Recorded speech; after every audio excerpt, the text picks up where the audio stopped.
a Diario de Cuba. Hoy tengo el placer de conectar en directo ahí desde Madrid con la actriz y escritora cubana Lynn Cruz y el cineasta cubano Miguel Coelho, conocido por Memorias del Desarrollo, Corazón Azul, que se estuvo proyectando hace unos días en Madrid. Y ahora van a estrenar libros, o sea, Miguel Coelho va a estrenar la novela La Isla Vertical y Lynn también va a estar lanzando un libro próximamente, se llama Sala R, es una obra que se estrenó en la Embajada de la República Checa en La Habana en el año 2021 y bueno, ahora va a salir en otro formato. Muchísimas gracias por estar con nosotros, ¿cómo están? Un placer. Un placer, gracias a ti. Sí. Ahí en Madrid, bueno, me imagino que trabajando un montón con estos nuevos proyectos que van a ver la luz pronto. Entonces quiero empezar con La Isla Vertical porque además me leí un poquito el inicio de la novela, no tuve tiempo de continuar, voy a continuarlo porque engancha. Se estrena en septiembre, el 6 de septiembre, y me da una sensación de claustrofobia increíble. O sea, me siento en ese edificio ahí como, ay Dios mío, ¿no? Pero que se hunda o ya, porque es como una sensación de agobio tremendo. Entonces, quiero empezar con Miguel hablando de esta novela. ¿Qué podemos encontrarnos en este libro para los espectadores que quieran comprarlo, que quieran leerlo? ¿Y qué buscabas despertar en los lectores?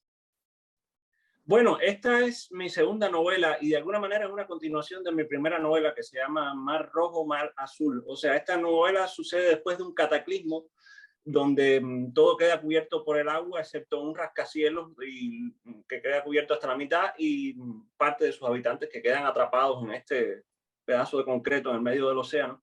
Y de alguna manera se revierten a una comunidad primitiva, muy precaria, sin perspectivas de evolución, porque una vez que colapse ese edificio, o sea, básicamente sin salida. Y a partir de ahí, bueno, se crea un mundo con todas las interacciones sociales de esa nueva estructura que se ha creado ahí. Y no quiero hablar mucho más, pero bueno, es una novela, es una historia de amor imposible también, por otro lado.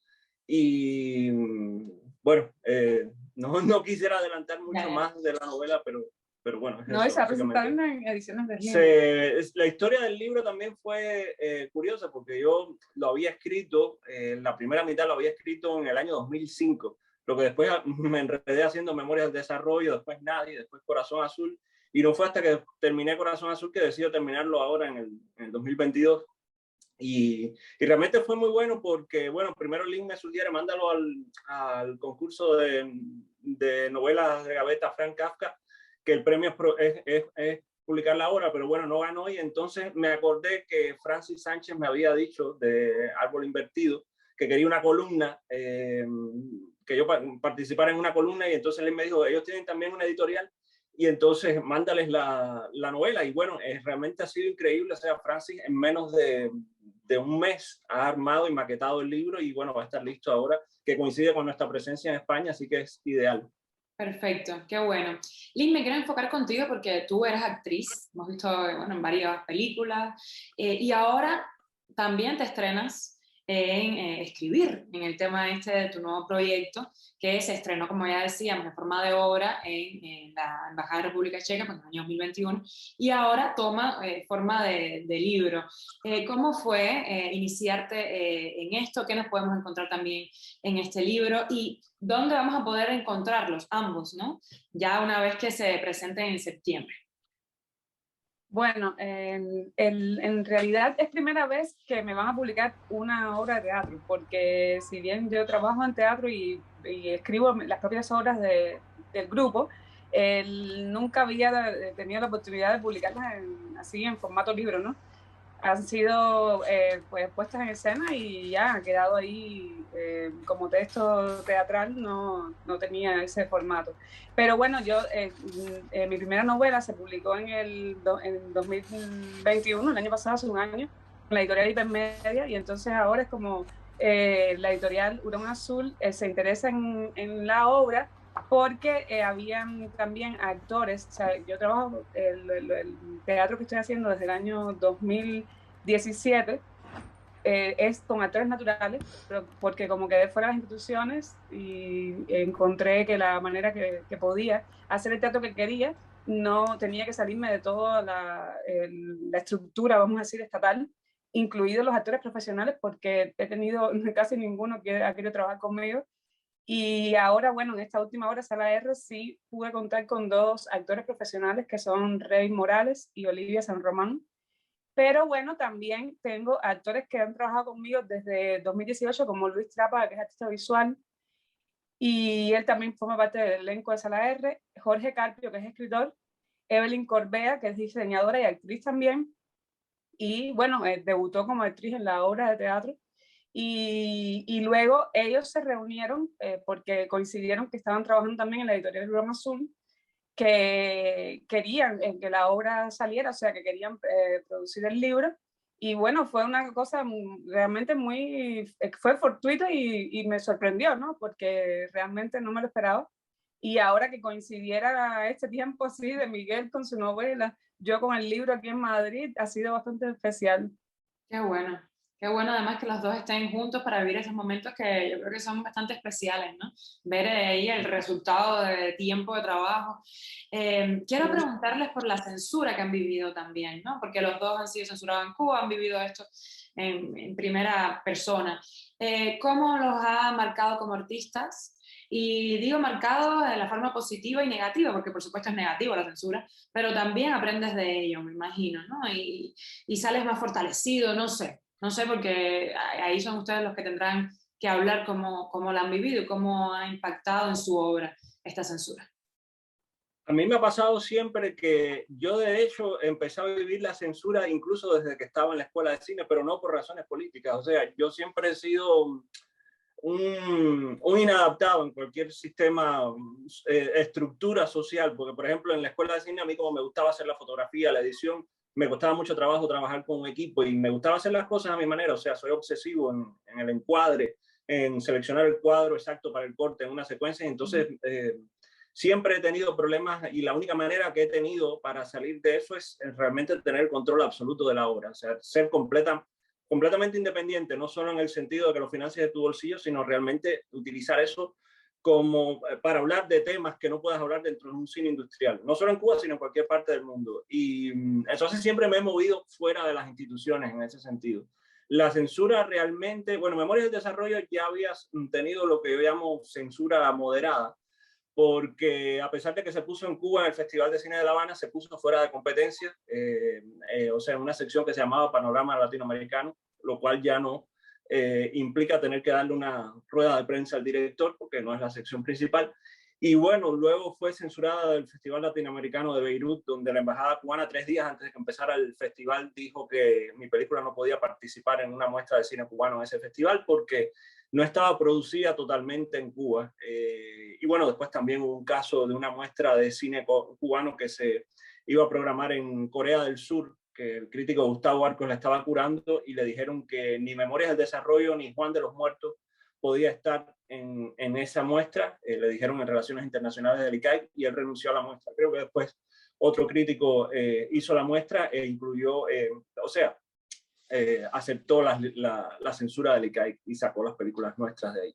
Pero, o sea, siempre ha sido un poco así. Ya el punto más álgido de la censura viene con el documental Nadie, cuando se estrena en el 2017. Primero en el Festival de Cine Global Dominicano, ahí gana un premio, se hace una segunda proyección y yo creo que ahí es cuando van de la embajada cubana a ver la película y después cuando regresamos a La Habana, que tratamos de hacer una proyección en la Casa Galería del Círculo, el artista Luis Trapa y Lía Villares, tenemos una redada policial donde ni nosotros mismos pudimos llegar al lugar, o sea, bloquearon los 2 lados de la calle. Y fue increíble porque fue un despliegue de recursos para evitar que 30 personas estuvieran en una sala de una casa privada. O sea, es un caso de censura porque censura en el cine cubano ha existido mucho en Cuba, pero siempre han sido cineastas que han tratado de colocar sus películas en los canales establecidos. O sea, nosotros sabíamos que nadie no la iban a poner nunca en un cine por su temática, por ser abiertamente frontal contra la figura de Fidel Castro y entonces buscamos nuestro propio canal, o sea, casas privadas. Y entonces esto fue ya la imposibilidad de proyectar una película, no ya en un cine, sino en una casa privada, o sea, violar un espacio privado.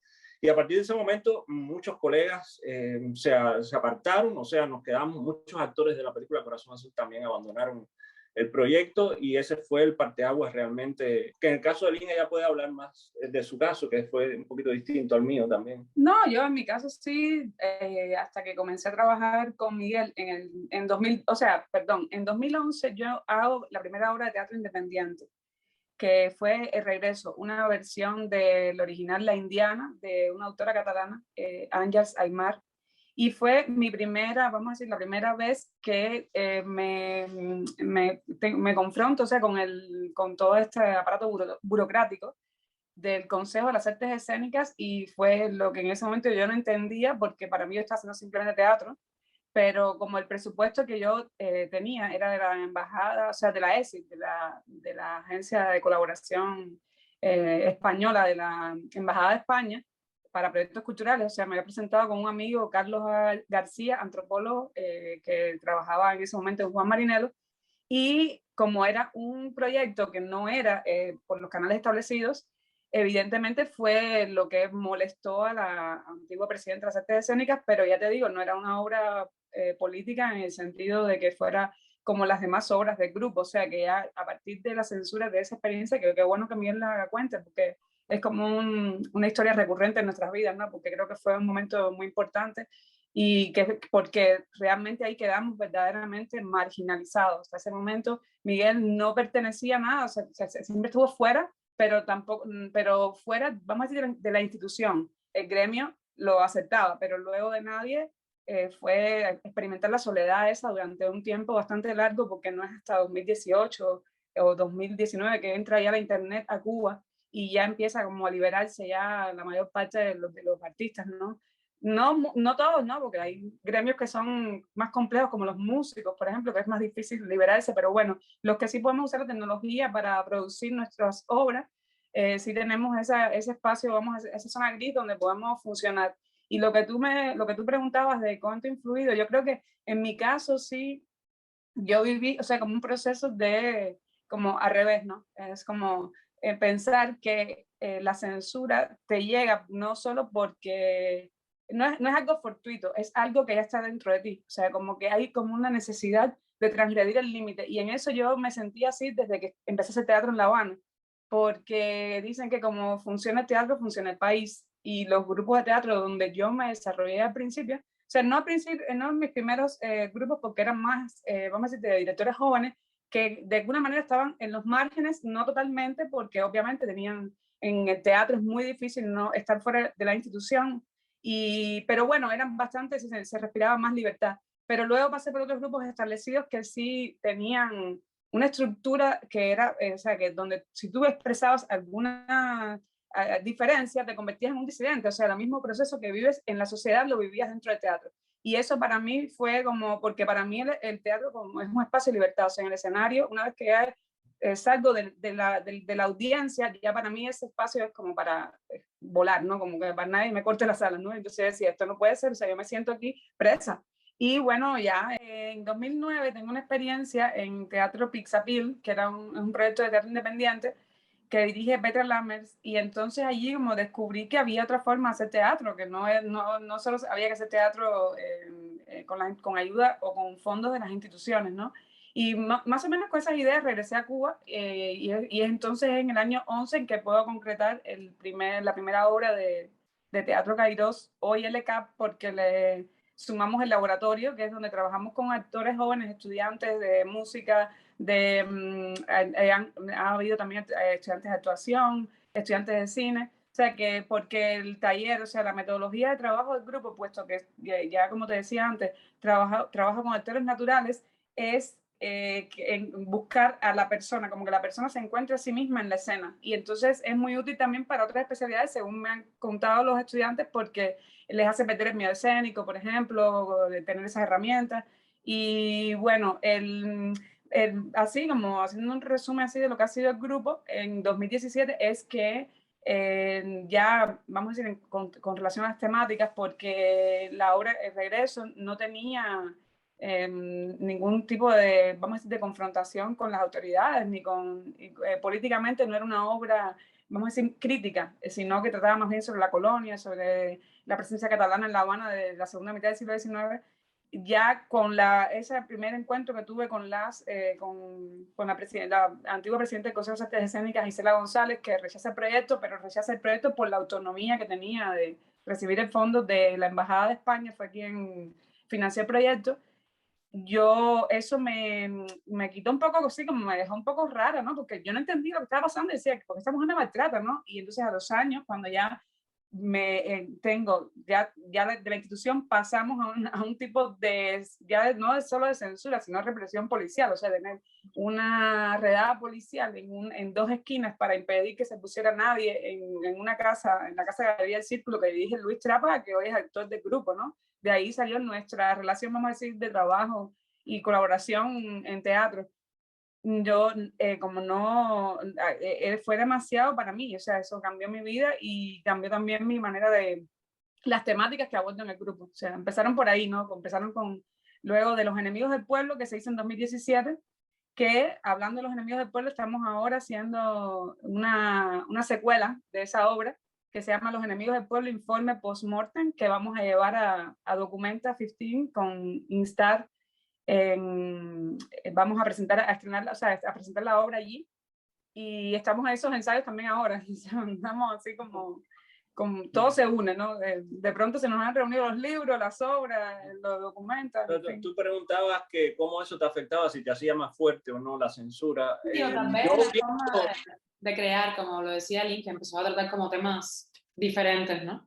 Sí, pero yo creo que también, o sea, lo que no te mata te hace más fuerte, o sea, yo pienso que, por ejemplo, en el caso de Corazón Azul, que fue una película que los actores se fueron y entonces tuve que buscar soluciones dramatúrgicas más interesantes al final que lo que tenía pensado inicialmente. Entonces, yo creo que cada creador tiene que tener obstáculos.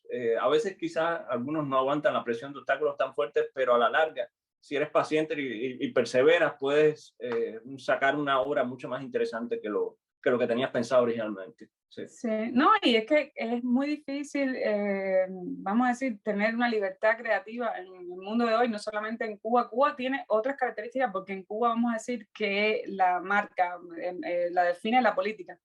Que tú tienes que decir, bueno, hasta aquí puedo llegar porque si no, no voy a encontrar cómo producir una obra, porque simplemente es lo que esencial. Pasa, es lo que mencionaba Lynn, de que el teatro necesita una infraestructura, necesita un espacio, o sea, normalmente, y en el cine también, o sea, hasta el cine independiente o llamado cine independiente generalmente necesita de permisos de filmación, porque aunque sea un equipo de 10 personas, y entonces trabajar completamente al margen es algo que no todo el mundo está dispuesto a asumir esa presión de esfuerzo físico y mental y perseverancia para invertir lo que no tienes en presupuesto en tiempo.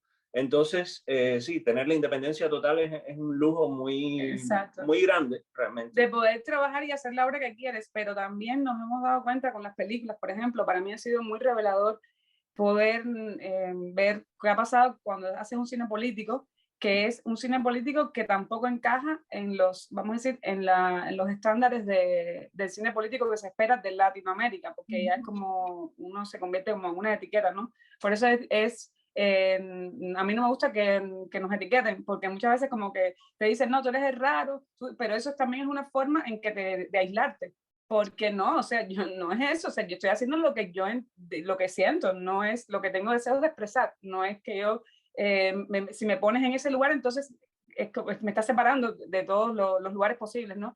Y entonces, bueno, con las películas ha sido difícil, por ejemplo, con Corazón Azul, que la película la acepten en los festivales, aunque, por supuesto, tuvimos la suerte de haber estrenado en Moscú, de que la película tiene un recorrido internacional con el que estamos satisfechos, pero no sin esos obstáculos, o sea, esos obstáculos los hemos enfrentado siempre. Y yo creo que eso está faltando mucho a veces. Por ejemplo, en España no se ha podido estrenar la película, todos los festivales españoles han rechazado la película. Entonces sí, es lo que pasa también, que es lo que decía, cuando uno hace un cine verdaderamente independiente, más allá de que lo financies de tu bolsillo, debe ser independiente en contenido y forma, y entonces te quedas un poco fuera también, no ya del cine comercial, sino del mainstream que se ha creado también para el cine de arte, o sea, lo que se espera en otros lugares que debe ser el cine de arte latinoamericano o cubano específicamente, ¿no? Y no, y pasa con el teatro también, porque Cuba, como ya es vamos a decir, un dinosaurio con relación al, se quedó sin sistema, o sea, al haber la revolución, al haber estado como casi siendo un satélite de la antigua Unión Soviética, al desaparecer ese segundo mundo, vamos a decir, ese mundo que eran los países socialistas, ya vamos a decir que todos los procesos de cambio, de transformación de esas sociedades fueron vividos en su momento. Y nosotros ahora que estamos viviendo ese proceso 30 años después, entonces, en cierto sentido, ya uno empieza a mirar la realidad cubana. O sea, yo, el teatro, por ejemplo, que ha ido evolucionando en la medida en que he vivido mis propios procesos, están como retrasados, ¿no? Entonces, ¿cómo tú conectas con otro mundo que no sea de Cuba cuando tu historia ya no le importa a nadie, ya no le importa al mundo? Entonces, claro, yo no he querido hacer concesiones en este tipo con relación a mi propio proceso. Esta es la obra que quiero hacer y si no es entendida, bueno, lo siento, pero es necesario hacer esa obra dentro de la sociedad que estoy viviendo, donde están ocurriendo esos acontecimientos, porque el teatro es un evento mucho más político que el cine, ¿no? Un evento en vivo, o sea, es un evento que, o sea, reúnes a una audiencia con la que te estás comunicando directamente, porque también es la forma en que yo hago el teatro con el grupo. O sea, el público para nosotros es parte de la misma obra, ¿no? Y entonces estamos buscando la forma de transformarnos y transformarlos a ellos también. Y vamos a decir, ese es el objetivo del grupo, vamos a decir, esos procesos que ha ido pasando, los ha ido sacando en las obras, pero para la larga descubrir que la realidad cubana hoy mismo, o sea, de la mejor manera que se le puede mirar es desde el absurdo en el teatro, yo creo desde la ciencia ficción, porque cuando dices que es real, si hablas, por ejemplo, Sala R, que es la obra que vamos a presentar ahora, o sea, que vamos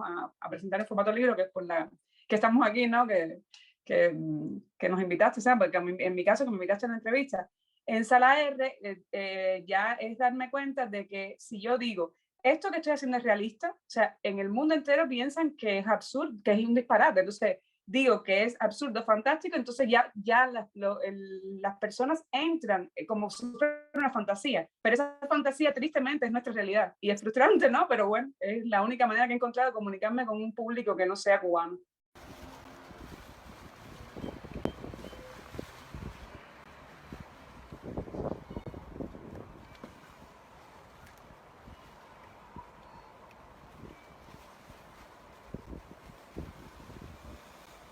Expresar descontento o demostrar que estabas en contra de Hitler era un auténtico suicidio. Los nazis sabían quién era un delator y quién no. Tenían delatores que asustaban a todos. Se sabía muy bien quién era un nazi y quién era un delator. Sus soldados, Hitler, se enseñó a actuar como uno solo, a no contradecir las órdenes.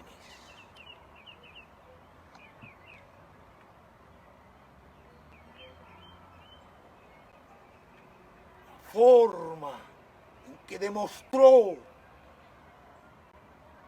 control social fue a través del miedo.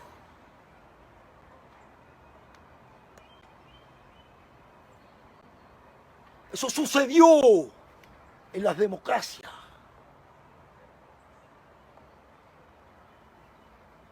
En las monarquías, durante el fascismo, el comunismo.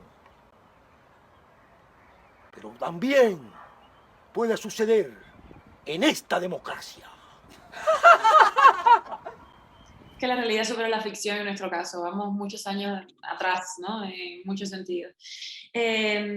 Bueno, quiero hablar de Corazón Azul, la forma en que ustedes trabajaron allí, pero antes preguntarles, o sea, ustedes ahora, si regresarán a Cuba, ¿tienen miedo de, no sé, de algo ahí, de qué sé yo, por ejemplo, que tuvieron esto de la redada, que no se podía ver la película, de que vaya más allá esa represión? Porque ustedes no han parado de Eso hacer cosas. uno siempre, mi abuela siempre decía, espera siempre lo peor y serás gratamente sorprendido. Entonces sí, por supuesto, uno, con toda la situación que hay, uno piensa que, bueno, lo peor que pudieran hacer es que entraran a casa y se llevaran tu computadora y es algo que uno debe asumir, pero uno siempre dice, o sea, hasta en la cárcel se puede ser libre. Y si uno no puede hacer, o sea, si yo no puedo hacer lo que quiero hacer con libertad, te digo, esa es mi razón de ser. No, yo siempre, no, sí, o sea, Sí. en realidad uno deja siempre un lugar reservado a esas tragedias, ¿no? Esa es nuestra tragedia como, o sea, como lo que está viendo el país, que cuando uno también mira hacia los últimos acontecimientos, es tan poco lo que uno siente que ha hecho, o sea, porque yo digo, cuando ves la cantidad de personas que están en las cárceles hoy, después del 11 de julio, y ves que ya hay como, se ha cruzado una línea muy delicada porque por primera vez la injusticia está a la luz del día, vamos a decir, frente a todos, ¿no? Porque antes ese tipo de injusticia, por ejemplo, que nosotros padecíamos, no circulaba tanto, o sea, incluso ya desde el momento en que nosotros empezamos a padecer este tipo de situaciones, ya existía la herramienta de la prensa independiente, existía la denuncia, o sea, que en cierto sentido nos ha tocado el lado de la historia donde hay un arma, que es la cámara y es el testigo, ¿no? Que antes no existía. Y en ese sentido somos conscientes de que tenemos un privilegio respecto a otras generaciones de artistas, de creadores, que sí no tenían forma de defenderse, estaban completamente en la oscuridad. Nosotros estábamos a veces en la semi-oscuridad, porque aún así, como no existimos en la vida cultural de Cuba, nosotros no podemos incidir como pueden incidir, vamos a decir, los artistas oficiales que salen en los medios, vamos a decir, los medios masivos, como la televisión, o sea, son lugares que nosotros nos tienen completamente fuera de ellos, o sea, entonces existimos, claro, en un grupo más bien de gremial, alguien que de pronto ve algo y así, ¿no? Es una incidencia que así es como nos controlan, ¿no? Por eso digo que pienso en cómo está el pueblo cubano ahora mismo y lo que me siento es impotente, porque digo que no quiero hacer más, ¿entiendes? No, he hecho muy poco. Es que yo lo que pienso es que a lo largo de todos estos últimos años, lo que ha pasado también es que yo creo que si cada persona desde su respectiva disciplina ejerciera realmente la libertad que tiene, fueran los artistas, por ejemplo, o un médico, sin restricciones, entonces no se necesitaría activismo, porque yo creo que en el caso del creador, el objetivo de un creador es en que vive. Ese es el propósito también de una creación verdaderamente independiente. Y yo creo que no muchas personas toman ventaja de esto. Y entonces, claro, uno se queda aislado porque somos los menos los que decidimos dar ese paso en esa dirección. Sí. Pero creo que cada vez más está sucediendo y ahora incluso a partir del 11 de julio y ahora lo que está sucediendo es ya el pueblo, o sea, ya no los creadores, sino personas que tienen otras disciplinas, ya han decidido dar el paso. Es una situación fea, yo realmente creo que incluso si hubiera un cambio, el daño moral que ha sufrido el cubano por tantas décadas va a generar una corrupción que yo creo que va a tardar décadas en erradicarse, incluso si hay un cambio. Ojalá que salga de la mejor manera. Sí, va a llevar un tiempo. Por eso, ahí donde yo creo que está el valor de lo que uno hace, ¿no? O sea, que uno saber que en qué puedes ayudar, o sea, cuánto tú puedes ayudar como persona que piensa, como artista, como creador, es incidir de la manera, o sea, más, vamos a decir, que uno va sintiendo qué está faltando, qué está ocurriendo y qué yo puedo decir, o sea, aportar en respecto a los acontecimientos. Y yo creo que eso también es importante, porque si el artista, o sea, cada cual con lo que decía Miguel, cada cual con el poder que tiene, lo usa, o sea, y se da cuenta de que son personas que pueden influir dentro de la sociedad, como eso, como la figura de un médico, no sé, los profesionales, los periodistas, o sea, que... Sí, entonces no se necesitaría activismo. No, sí, pero si pasara eso, sería la situación ideal. Y es como, ya es visible, o sea, ya no hay nada que esconder, ya todo está dicho, o sea, no hay, vamos a decir, el discurso de la Revolución Cubana, ese affair que había entre el pueblo y la revolución terminó con la desaparición del líder Fidel Castro. O sea, porque Fidel Castro era la revolución. Y lo que queda ahora es un gobierno que está gobernando de manera arbitraria, porque está claro que no tiene la simpatía popular. Y entonces eso es lo que esa es la labor del artista, o sea, darse cuenta de que este es el momento de decir las cosas por su nombre y no sin que medien, o sea, ya no es momento de medias tintas. Esa es nuestra manera de contribuir a la sociedad. Usar el poder que tienen, ¿no? Como creadores. Exactamente. Cada uno desde su parcela. Quiero hablar de Corazón Azul porque es vi a una entrevista de ustedes que es un filme muy personal en el sentido de que los dos lo crearon prácticamente solos. Hicieron de cámara, maquillaje, vestuario, bueno, hicieron prácticamente todo ustedes dos. Tiene que ser algo muy bonito verlo como ya creado, de coño, como nuestro hijo, al final lo creamos, salió de nosotros dos. Tú decías antes, Miguel, que eras muy perfeccionista, que por eso también casi que decidiste trabajar solo. ¿Cómo es crear entre ustedes dos, que al final tienen confianza, porque bueno, son pareja, pero también son creadores con mentes y pensamientos diferentes? Entonces, ¿cómo ha sido ese proceso de crear juntos? Bueno, Lynn también es muy perfeccionista, o sea, nosotros a veces hacíamos una toma 30 veces. Recuerdo que hay una escena que Lynn lloraba y entonces la hicimos para tener la frialdad en el rostro y a la vez que fuera emocional la lágrima, porque es un personaje también bastante único.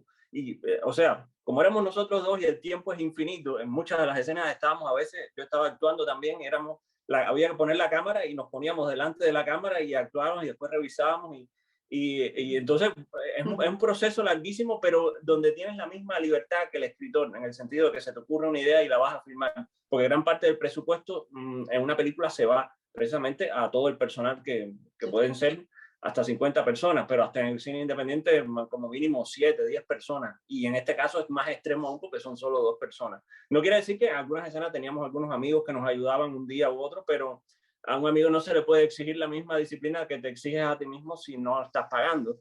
Entonces era complicado. Pero sí, fue al principio Lynn, bueno, ya puedo hablar de la experiencia cuando entró a trabajar, que le fue un poco... Sí, no, porque después yo me di cuenta de que la manera en que yo estaba pensando el teatro se relacionaba con la manera que Miguel hacía el cine, ¿no? Y eso fue útil una vez que ya nos pusimos de acuerdo, porque al principio para mí fue bastante difícil porque yo estaba acostumbrada a ser solo una actriz en un set y cuando hacía cine, ¿no? Quiero decir, y de pronto Miguel me pedía, mira, tú puedes moverme aquí y esto, o sea, rápido porque se le iba el momento, ¿no? Tampoco es como que puedes ponerte a explicar tu metodología en medio del rodaje, ¿no? Se va la luz, y el actor ya está listo, y entonces, córreme esto, no, espérate, ahora esto, porque eso no es azul, córreme al otro lado. Y entonces, bueno, era tan rápido las cosas sin que él me diera un entrenamiento previo que ese primer día de rodaje para mí fue completamente abrumador. Pero luego yo me senté con él y dije, mira, yo entiendo que tú tengas en tu mente todo muy bien pensado, pero yo necesito organizar el trabajo, porque yo sí necesito tener como un esquema de producción que se parezca a lo que yo conozco. Y una vez que nos pongamos de acuerdo así, yo creo que vamos a funcionar mejor. Y entonces, pues, a veces hay días y días, ¿no? Hay días más complejos porque estamos muy tensos, porque es un exterior. Sí, sobre todo cuando uno filma en el exterior, eso genera mucha tensión porque nosotros siempre nos damos un margen de que tenemos como 15 o 20 minutos antes de que venga un policía a preguntar qué estás haciendo. Claro. Lo cual implica también estudiar la locación, ver los ángulos ideales. Y otro gran problema que hubo en la película es que yo quería filmar solo en días nublados o en la hora mágica, que son esos 20 minutos después que cae el sol, que es ese estado de la luz de los sueños, donde no es ni de día ni de noche, sino que es un limbo, el limbo ese de la vigilia. Y entonces, claro, eso generaba más tensión porque tenía solo 20 minutos y la presión de que si vienen a preguntar. Entonces, sí, hubo días que nos estresamos muchísimo, pero bueno, como decía, la paciencia era lo fundamental para que nos dividimos o sea, yo hago la fotografía, la edición, el diseño sonoro, la animación, el guión y bueno, Lynn hizo maquillaje, asistencia de dirección, coach de los actores naturales, que era los diseños de vestuario. Es una película que se filmó de forma independiente y completamente clandestina durante 10 años en Cuba. Tanto yo, su director, como la actriz protagónica Lynn Cruz estamos censurados, así que tuvimos que operar al margen de las instituciones y de las autoridades en Cuba para lograr una total independencia. En las locaciones, como éramos solo 2 personas en el rodaje, la mayor parte del tiempo, no teníamos control físico sobre las mismas, así que tuve que recurrir a la postproducción para hacer lo que yo denomino dirección de arte digital. Este es un edificio tal y como se filmó, después borré el muro rojo y amarillo a la izquierda y el otro edificio que estaba detrás y lo aislé poniendo el océano y estas ruinas que filmé también en primer plano. Acá la parte de ballet del Instituto Superior de Arte, las ruinas, y después todas las plantas y los árboles se sustituyeron por una vista industrial del barrio de San Miguel de Padrón. Igual aquí con el verde, yo no quería verde en la película, así que el césped y los árboles al fondo se fueron. Esta escena se grabó en el MoMA. Después de presentar mi película anterior, le pedí al público que por favor colaborara para la nueva película y el actor que ya estaba ensayado se subió y se hizo en 5 minutos la escena. Es un gran problema siempre en el cine independiente tener extras, así que esta es una manera de solucionarla. Esta es la escena del asalto al estudio de televisión que, por supuesto, no teníamos acceso a esa azotea. Entonces después filmamos todos los personajes en otra locación y fueron recortados y añadidos a la azotea. El lobby del hospital no era un hospital, era un edificio que tomamos por asalto. Nada más teníamos 2 batas de médicos. Entonces aquí ven a mi mamá hablando con un amigo de ella, que es el que tiene la bata, y mi prima es la que entra a llamar por teléfono. Y lo que hice fue multiplicar a la gente. También cambié el color de la columna, puse la cámara, es un teléfono en un poste para simular una cámara de seguridad. Esta que entra a hablar por teléfono es mi prima, que es la misma que está parada a la izquierda y es la misma que está entrando por la derecha. Y el que entra caminando también por allá es el amigo de mi mamá que está parado acá en el centro y la que entra por acá es mi mamá con el pelo distinto. Y así, bueno, se llenó el pasillo de extras. Y fue así un poco que se configuró la película. Estos son simplemente algunos ejemplos, porque la película plano a plano, para lograr el efecto deseado, tuve que invertir muchas horas, pero yo siempre digo, lo que no tienes en presupuesto lo tienes que invertir en tiempo. Es un proceso interesante, porque a veces tú lo haces para superar obstáculos, pero otras veces se te ocurren ideas que quizás de otra forma jamás te hubieran cruzado por la cabeza. O sea, esta forma de trabajar, que es simplemente convertir la cámara en una extensión de tu brazo, de la misma manera que el lápiz es para el escritor, te permite crear una estructura donde no tienes que pasar por toda la infraestructura de producción tradicional en una película que respeta las cronologías que, digamos, son escribir el guión, después filmar y después editar. En este caso estás editando y se te puede ocurrir una escena o un plano y vuelves a filmar de nuevo. Entonces es una libertad casi completa, o sea, tienes la misma libertad prácticamente que el escritor. Yo quería una luz para la película cercana a los sueños, o sea, que no fuera ni de día ni de noche. Por eso esperaba días nublados o filmaba en la hora mágica, esos 20 minutos que tienes después que se pone el sol antes de que sea noche cerrada. El proceso se dificultaba aún más porque, al igual que en todas mis películas anteriores, yo nunca quiero repetir un mismo plano en una secuencia o en toda la película. O sea, eso es un principio que parte de la literatura, que cada oración está expresando una idea, una sensación distinta y por ende, cuando tú pones punto y seguido, la próxima oración expresa una idea distinta, una sensación distinta y cuando tú traduces eso a un lenguaje audiovisual, pues es igual. O sea, para hacer escalar la tensión en una secuencia, a mí me interesa que cada imagen esté brindando una información o una sensación distinta, la más adecuada para expresar lo que está sucediendo en ese momento específico de la escena. El tiempo, por otro lado, es beneficioso para construir una narración rizomática, donde tú empiezas a extraer los elementos que dejan demasiado obvios las relaciones entre las secuencias o entre los personajes y te da más tiempo para pensar soluciones alternativas que haga que cada escena tenga más de una interpretación, o la película en su totalidad por consiguiente. Para mí el cine independiente no es un cine independiente en el sentido de que lo financies de tu bolsillo, o sea, es un cine que debe ser independiente en contenido y forma, tanto del cine comercial mainstream como también de lo que yo denomino el mainstream del cine de arte, donde existen perfiles muy claros de lo que se espera del cine de arte latinoamericano o cubano en especial. Y para mí un cine incómodo tiene que ser incómodo también a nivel político. Es un cine que no debe estar a favor de ninguno de los sectores involucrados en un conflicto si no terminas haciendo propaganda para uno de ellos. O sea, porque muchas veces el espectador va a ver un cine político para reforzar una visión que ya tiene sobre un tema, pero no para entrar en un debate consigo mismo. Y aquí están juntos, bien sonrientes. No, aquello no terminó con ustedes. Aquello no acabó con la salud mental de los dos. Porque, oye, qué cantidad de trabajo. O sea, polifacético. Sí. Total. Fueron Yo 10 años. creo que el trabajo, porque es que lo que pasa es que yo ya cuando ya estaba como, vamos a decir, inmersa en el proceso, cuando ya sí lo estás cuestionando, porque ya vamos a decir que ya me acostumbré a esa manera de producir. Ya después tú no ves como, pues obviamente tú quieres que salga la película, sobre todo porque estamos subiendo a nuestras redes lo que está ocurriendo, o sea, actualizando lo de la película, la temática. Entonces tienes miedo de que la película o sea que ya como que tanto saturar las redes, ya después como que la película se demore tanto que ya nadie quiera verla, ¿no? Como uno empieza como a tener ese, por lo menos yo no, pensar eso, bueno, hace falta ya porque es mucho tiempo, Miguel, y ya todo el mundo ha visto escenas, y entonces esa es la parte mía de ansiedad, ¿no? Pero en cuanto a la producción, uno no piensa en que algo falta, porque como que estás creando, ¿entiendes? O sea, estás trabajando, porque cada escena nosotros la hacíamos como si fuera un cortometraje en términos de producción. Y eso ayudaba mucho porque tú sabías que habías concluido, ¿entiendes? Entonces que ya habíamos pagado a los actores, que era el salario, o sea, vamos viendo cuánto nos va quedando del presupuesto que tenemos, que se produce con dinero vamos a decir, de la casa, ¿no? Porque no hay una productora que haya querido correr riesgos.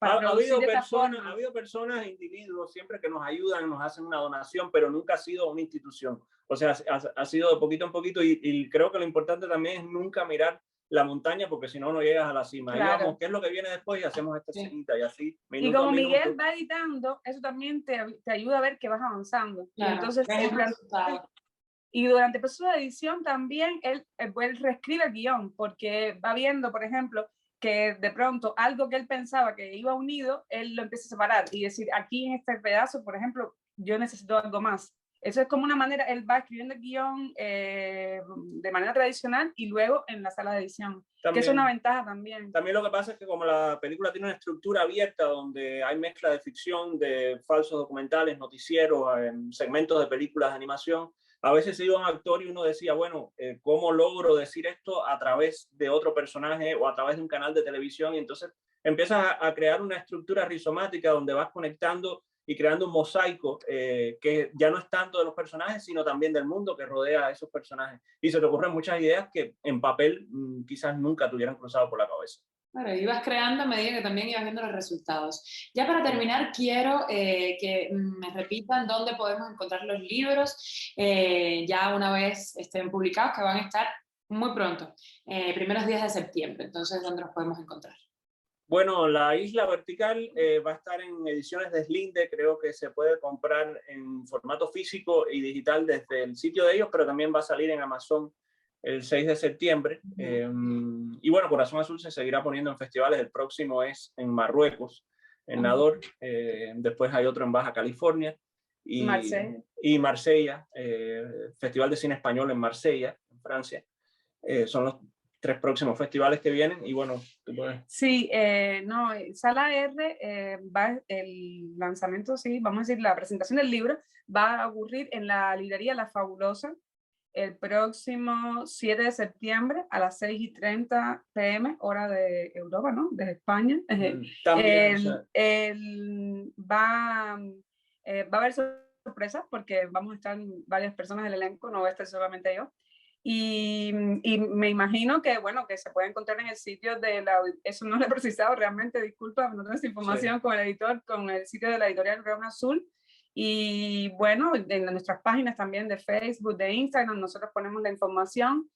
Y también quería anunciar, ya que estamos aquí hablando de nuestros proyectos, repetirlo que vamos a estar en Kassel, en Instar, en ese proyecto maravilloso que ha logrado Tania Bruguera allí en Documenta 15, ese espacio para el arte independiente en Cuba. Vamos a presentar Los Enemigos del Pueblo, Informe Postmortem, que es una secuela a Los Enemigos del Pueblo 2017, como dije antes, por si acaso lo repito, donde estamos co-dirigiendo Miguel y yo. Y bueno, ya estamos felices porque puede ser que tengamos algún preestreno en Madrid, pero eso todavía no lo puedo anunciar. Un detalle también que se me olvidó mencionar, el lanzamiento oficial de la novela La Isla Vertical es a las 7:30 de la noche, el 6 de septiembre, en ediciones del Linde también. Que, bueno, va a haber un grupo de personas allí por si alguien quiere ir. Y lo actualizamos, o sea, vamos a estar en nuestras páginas actualizando. Creo que sí. Bien, entonces esos datos ya nos quedamos aquí para los cubanos, bueno, y las personas que ven esta entrevista que quieran pasarse por ahí ya para estamos invitando a todos los que quieran estar. Claro que sí. A ver si me puedo pasar yo también, estar por ahí. Gracias por estar con nosotros, por crear y por ejercer ese poder, como bien decían, para también aportar ese granito de arena a la causa de Cuba, ¿no? A la libertad y bueno, al progreso, que nunca nos falte, que nunca nos falten esos pasitos pequeños de donde podamos. Entonces, bueno, el mayor de los éxitos, vamos a estar siguiendo de cerca todos esos estrenos y todos esos proyectos que se vienen para ustedes, qué bueno que puedan compartirlos juntos como creadores también. Y nada, gracias por estar en Diario de Cuba. Gracias a ti. Saludos.